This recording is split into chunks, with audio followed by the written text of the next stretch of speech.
Shasta again in our mobile fire clean that's demonstrating how their ultrasonic machine save valuable sinks and so on and personal items, and obviously we can clean china and dishes and everything with it. So this stainless steel single well sink is sitting in there pulsating for about 3 minutes. So let's shut the machine off and see what it looks like.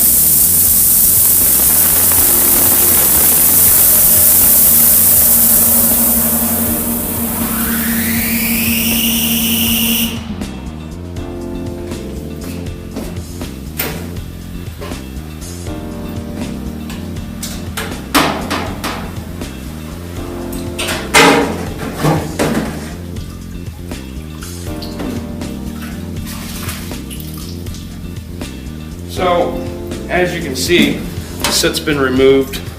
Even paint that was on it prior to this loss is removed. It's basically a polished stainless sink now.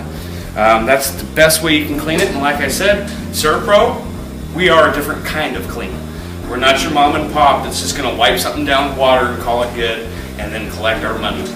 We actually take pride in what we do, and we clean sinks really well.